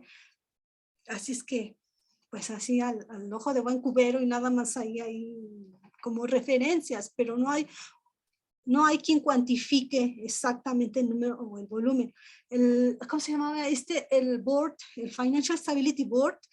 Hasta el 2018 sacaba un informe sobre la banca sombra y después le cambió el nombre y dejó de presentarlo en ese sentido, o sea, con ese formato, lo hizo un poquito más ambiguo, pero no reconozco algún organismo o una norma contable que exija contabilizar las operaciones fuera de balance. Muy bien. No sé si... Podemos ir para un penúltimo bloque de preguntas. Sí, Son por favor. dos preguntas. Ya, yo sé que está cansado y pesado, pero ahí vamos. Fabiola pregunta, Fabiola Martínez pregunta, en medio de la crisis ambiental se habla de que algunas de las soluciones son el financiamiento de los recursos naturales como un mecanismo de protección. Pero algunos ecólogos y especialistas del tema hablan de que este mecanismo es una nueva forma de endeudamiento. En su opinión, ¿cuál es la adecuada interpretación? ¿Es solución o no es solución? Y la segunda pregunta, que está relacionada también con el tema financiamiento, finanzas y ecología o medio ambiente, es de Clara Vía del Puerto. Y ella pregunta, ¿qué consecuencias tiene un financiamiento muy apalancado en el sector energético? Cláudia, y aprovecho para decir a los participantes del curso que esa es su última oportunidad de preguntar. Después de ese bloque de preguntas, tenemos el bloque final, y ahí se acabó, entonces no se queden con las ganas, dejen sus preguntas en el chat, y también para aquellos que nos acompañan por YouTube, ¿no? Cláudia, por favor. Sí, estas dos preguntas son muy interesantes porque se está tratando en la literatura financiera. ¿Qué está pasando? ¿Hasta dónde están teniendo el alcance de los hedge funds o los inversionistas institucionales? Y como los mercados ahí están tambaleando y hay algunas otras, otros han tenido otros problemas con algún tipo de activos, ¿no?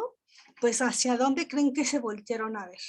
Pues hacia el financiamiento del cambio climático, ¿no? Como una forma de obtener ganancias en eso, financiar el cambio climático a la par del gobierno. Entonces, estas PPPs, estas organizaciones público-privadas que se van a encargar como que de limpiar el ambiente con recursos públicos y que además garantizados, pero que haciendo como un tipo de activo, ¿no?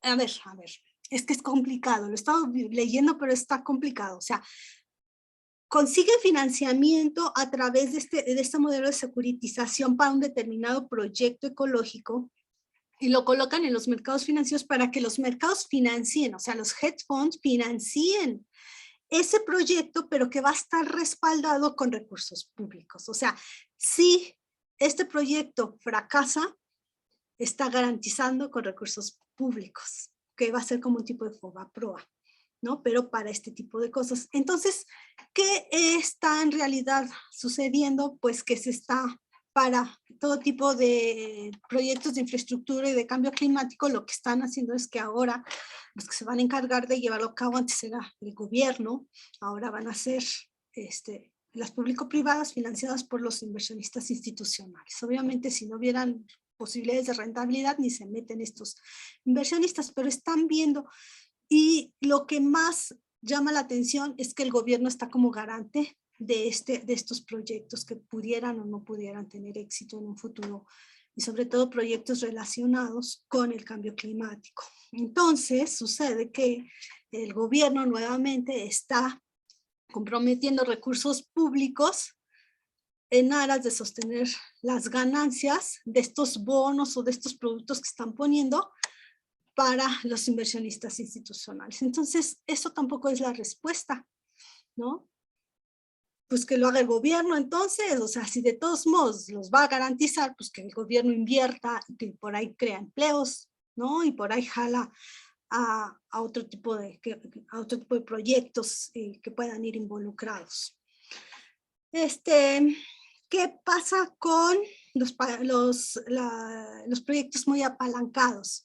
Volvemos a lo mismo, o sea, el crédito es bueno cuando existen las condiciones para pagarlos, ¿no? Para pagar el capital y los intereses. Cuando un proyecto está generando suficientemente los flujos de efectivo necesarios para hacer frente a sus compromisos, el crédito es importante, fundamental y está bien. Pero ¿qué pasa? Que en condiciones de inestabilidad y de encarecimiento del crédito a proyectos muy apalancados, ¿no? Que ahorita puede presentar crecimiento en los energéticos, que pudiera tener los flujos de efectivo, pero si se caen, ¿qué sucede? Pues que quedan, o sea, en una posición o especulativa o Ponzi para seguir adelante o funcionando. Entonces, el alto apalancamiento pone en una posición inestable a cualquier tipo de corporación, financiera y no financiera. Entonces, en estos cambios y en estas circunstancias tan volátiles que estamos viviendo y ante una eventual subida de tasa de interés, pues cualquier deudor, corporación, familia, Estado, simplemente incrementa su deuda, ¿no? Y si no mejora su performance, pues los flujos de efectivo se reducen, es decir, sus colchones de seguridad se reducen para hacer frente a su endeudamiento. Entonces es un poco preocupante que las empresas estén demasiado apalancadas en condiciones de demasiada incertidumbre y encarecimiento del crédito. Entonces, Excelente, sería. Clau. Mira, y ahora sí, son las dos últimas preguntas que me han llegado aquí en el chat del Zoom. Es que no aparece el nombre de quien hace la pregunta, nada más el número de inscripción en el curso, pero preguntan, ¿qué pasará con la financiarización a nivel mundial cuando existe un crecimiento exagerado de la base monetaria en los distintos países? ¿Y cuándo está precedida de una crisis financiera y de salud como con el COVID-19 a nivel mundial? Entonces, más bien es pensar eso, ¿no? O sea, Creo que sí. ¿cuál va a ser los... Me faltó. Y una más, solo la última, y ahí ya te paso la palabra para que contestes las preguntas y nos brinde una reflexión final. Y ahí terminamos nuestra sesión de hoy, pasándole la palabra a la doctora Girón para que justamente nos dé también su apreciación sobre China en la geopolítica y la financiarización hoy día, ¿no? Entonces, Javier Contreras pregunta, ¿cuál es el papel del Banco Mundial y del Fondo Monetario Internacional en el auge del financiarismo, ¿no? O financiarización, como tú lo veas ahí, para contestar. Entonces, Clau, esas son las dos últimas. La respuesta a estas dos preguntas, una reflexión final de tu parte y le pasamos la palabra a la doctora Girón. Adelante, bueno, por favor. Desde el rompimiento de Bretton Woods, tanto el Banco Mundial como el Fondo Monetario Internacional se han convertido más como en garantes, ¿no? De la imposición o implementación del Washington Consensus en ese momento, o de políticas de cambio estructural. En cuestiones de financiamiento, no han sido suficientemente capaces de proveer de la liquidez mundial a nivel internacional, porque las aportaciones que se dan al fondo y al Banco Mundial han sido pequeñas. Entonces, por eso le han dejado a los mercados financieros, a los inversionistas institucionales y a estos grandes bancos o corporaciones financieras, el papel de financiar o de proveer la liquidez internacional. Entonces, sí hay que entender un poquito el papel limitado que juegan estos bancos, que han sido nada más como garantes, como los supervisores, como los policías de los mercados financieros internacionales, pero no han jugado un papel activo en el financiamiento, ¿no? Eso se lo han dejado a los mercados y a las instituciones financieras. Y voy a retomar una pregunta que no contesté en el bloque pasado y que hacia dónde vamos. Bueno, pues tanto Toporowski en un libro donde él describe por qué el mundo necesita un crash, o sea, un colapso financiero.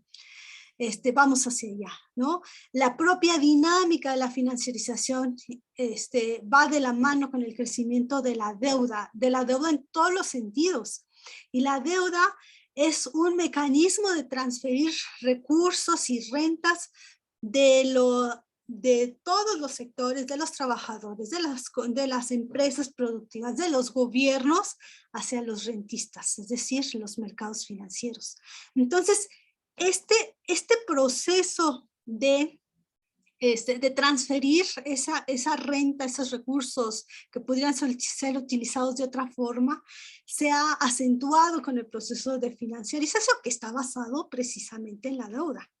Entonces, tanto Toporowski como otros, como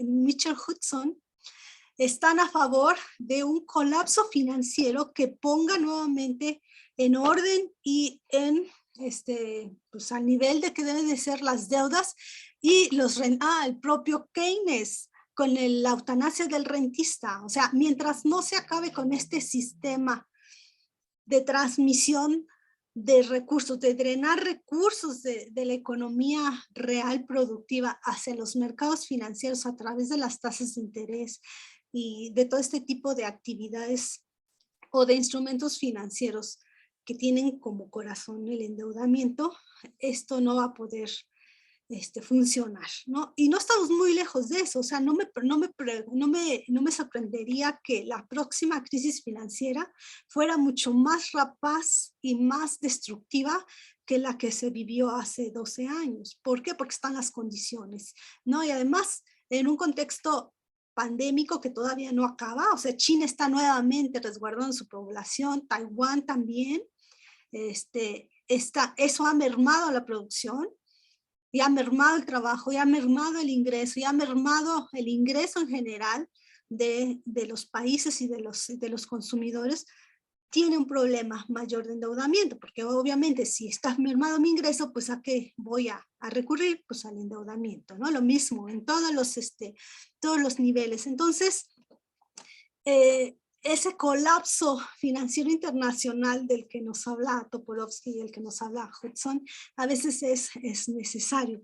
O a menos que decidan un jubileo, que es el perdón de la deuda, porque no hay las condiciones mínimas para poder solventar la deuda de todos los sectores. O sea, si algo caracteriza la economía mundial actual y sus sectores, es el alto endeudamiento o ese alto apalancamiento, que en condiciones de incertidumbre, pues se acentúa más el endeudamiento, pero también se reducen las capacidades de pago, ¿no? Las posibilidades de generar la riqueza necesaria o el ingreso necesario para saldar deudas. Entonces, no me extrañaría un colapso financiero internacional, aunado a todo lo que me habían dicho hace rato de cómo está la economía. Y con esto termino. ¿Por qué el jubileo? En los tiempos bíblicos era necesario un jubileo cada 50 años. ¿Qué quería decir eso? El perdón o el borrar las deudas que se habían acumulado durante esos 50 años de todos los ciudadanos israelitas.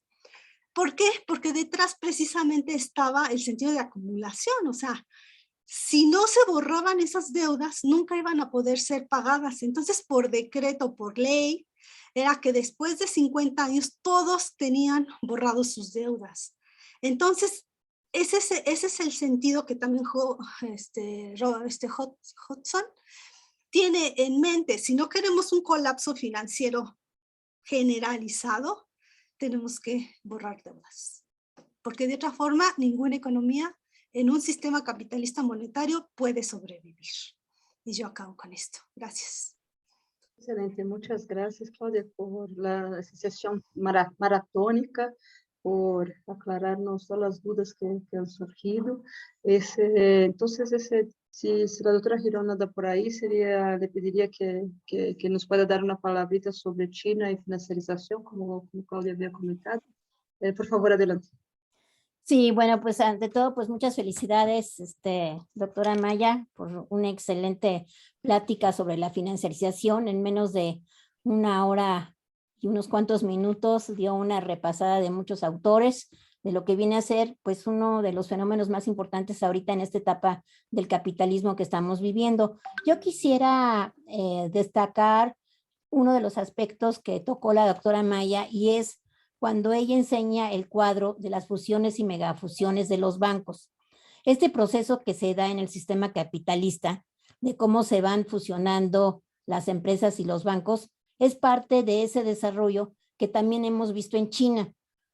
China tuvo, no una, dos crisis financieras precisamente cuando inicia el proceso de regulación económica y de liberalización y toda la transformación de su sistema financiero, y muchos bancos se aglutinaron y otros incluso salieron del mercado. Y esto también pasa recientemente cuando hace en 2008-2009 se amplía muchísimo la banca sombra en China. Sin embargo, ha sido de alguna manera reorganizada.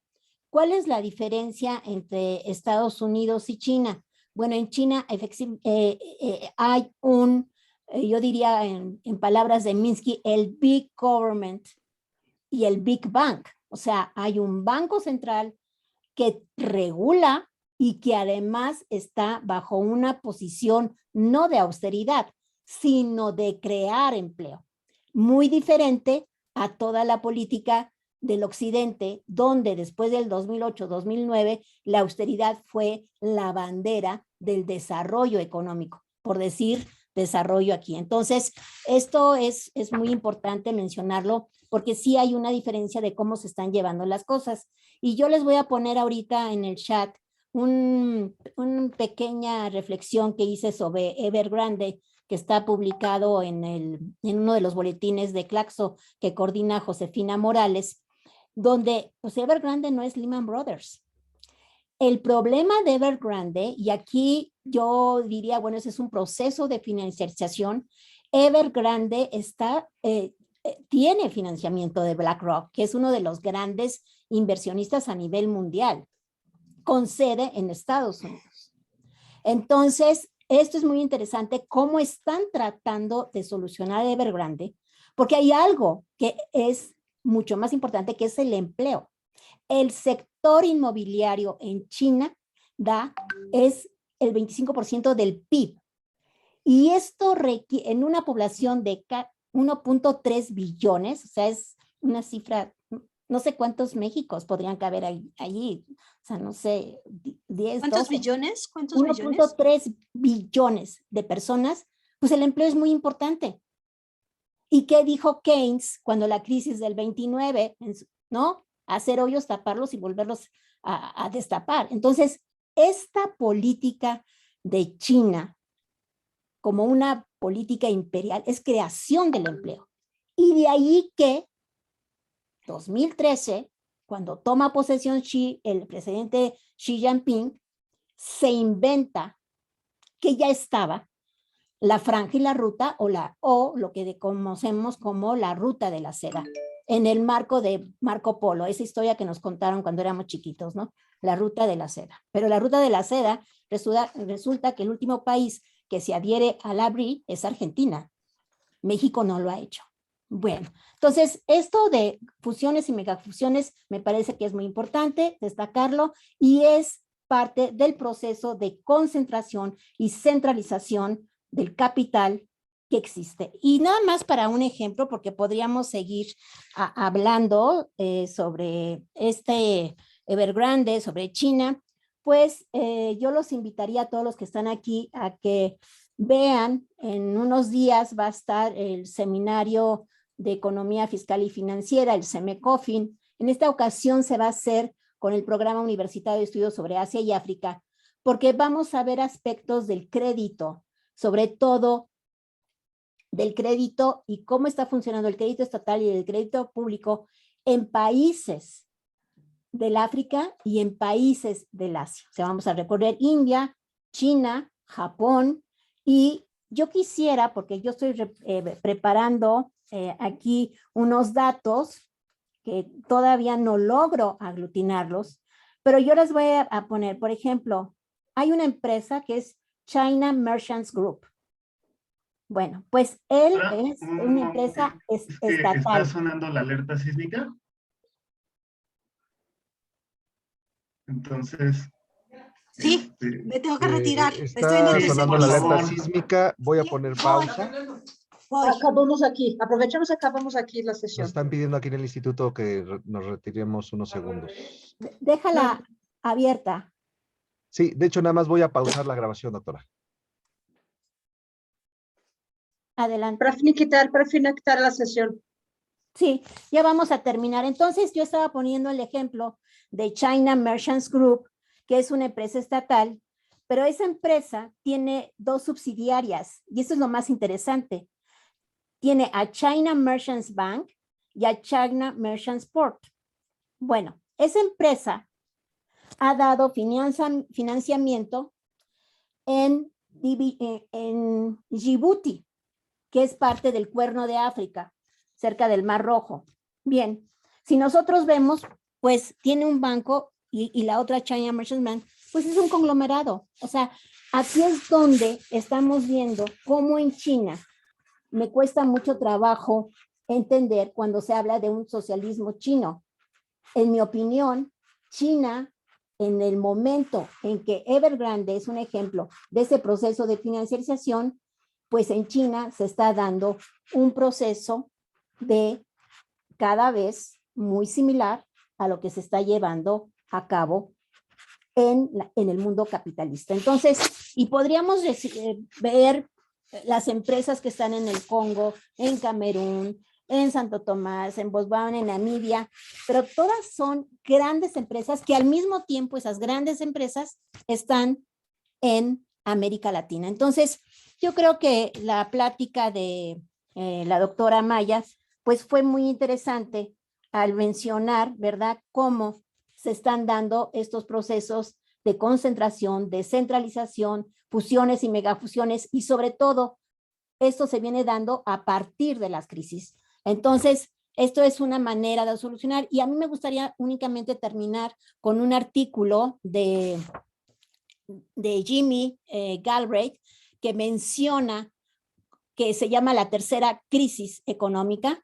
Fue una charla que dio en la Association for Evolutionary Economics en 2013 y que está publicado, y bueno, también se los podemos dar. Y en esta plática, él menciona cómo el armamentismo, ¿verdad?, viene a ser una palanca para el desarrollo. No para el desarrollo económico como lo pensamos, sino que viene a ser una parte, ¿verdad?, para sacar adelante pues, cuando hay problemas de crisis muy fuertes, crisis muy profundas, y ahí tenemos, hay que recordar un poco la historia del 29, de lo que pasa después del 29, entre la Primera y Segunda Guerra Mundial. Yo les he puesto ya el trabajo de Evergrande, ahí lo tienen, es parte de un boletín de Claxo que lo organiza la doctora Josefina Morales del Instituto de Investigaciones Económicas. Muy bien, Mónica, creo que estamos terminando a tiempo con todo y temblor. Está bien, muchas gracias, espero que todos se encuentren bien. Nos vemos el próximo viernes a las 12 para la sesión de criptomonedas en la que los responsables serán Wesley Marshall y César Duarte. Entonces nos vemos el próximo viernes, que tengan todos muy bonitas tardes. Y gracias al Instituto de Investigaciones Económicas por la plataforma. Muchas gracias.